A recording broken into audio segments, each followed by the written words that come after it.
Everyone. आज मैं इस वीडियो में आप सभी के साथ इकोनॉमिक्स के क्वेश्चंस को डिस्कस करने वाली हूं। आइए देखते हैं। सबसे पहला क्वेश्चन है, भारत में मिश्रित अर्थव्यवस्था यानी कि मिक्स्ड इकोनॉमी की अवधारणा को निम्नलिखित में से किसके अंतर्गत स्वीकार किया गया है? ऑप्शन ए है संविधान का निर्माण, ऑप्शन बी है द्वितीय पंचवर्षीय योजना, ऑप्शन सी है 1948 की औद्योगिक नीति एंड ऑप्शन डी है इनमें से कोई नहीं। आप लोगों को मैंने मिक्स्ड इकोनॉमी समझाया हुआ है कि मिक्स्ड इकोनॉमी एक्चुअल में होता क्या है। मैंने बताया था कि तीन तरीके की आपकी इकोनॉमी होती है। First one socialist economy, second one होती है capitalist economy and third one होती है मिक्स्ड इकोनॉमी। अगर मैं बात करूं सोशलिस्ट इकोनॉमी की, तो जहां पर डोमिनेंस सरकार क्रिएट करती है, जहां पर सरकार का जो इंटरफियरेंस ज्यादा होता है। उसके बाद हम बात करते हैं कैपिटलिस्ट की, तो जहां पर आपका जो प्राइवेट है इनका डोमिनेंस ज्यादा होता है। यहाँ पर जो आपका मेन जो डोमिनेंस क्रिएट किया जाता है वो प्राइवेट के द्वारा किया जाता है।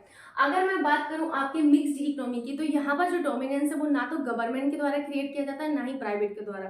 कई बार ऐसा होता है कि गवर्नमेंट रूल बनाती है, प्राइवेट को फॉलो करना पड़ता है, लेकिन यहाँ पर जो डोमिनेंस है वो ना तो सरकार क्रिएट करती है ना ही आपका प्राइवेट। यहाँ पर दोनों का सह अस्तित्व होता है। क्या होता है? इन दोनों का सह अस्तित्व होता है।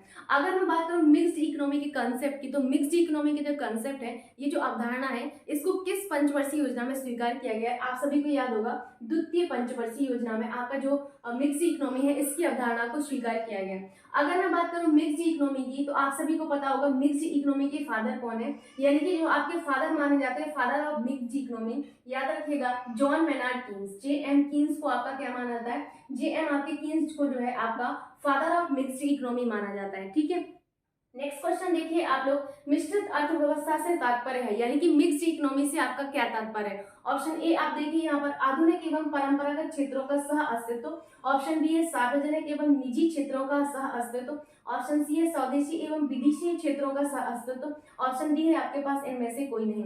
आप लोगों को ये मैं बता दूं, ये सारे क्वेश्चंस आपके जो है बहुत बार एग्जाम्स में पूछे गए हैं, तो इन क्वेश्चंस को इसीलिए मैंने मिक्स्ड इकोनॉमी से उठाया हुआ है। अगर मैं बात करूं मिक्स्ड इकोनॉमी से, तो मिक्स्ड इकोनॉमी का तात्पर्य क्या होता है? आप सभी को पता होगा, मिक्स्ड इकोनॉमी का तात्पर्य होता है जहां पर सार्वजनिक और निजी क्षेत्रों का सह अस्तित्व होता है। क्या होता है? जहां पर सार्वजनिक और निजी जो आपके क्षेत्र है इनका सह अस्तित्व होता है। तो ये थे आज के दोनों क्वेश्चन। आई विश आपको समझ में आए होंगे।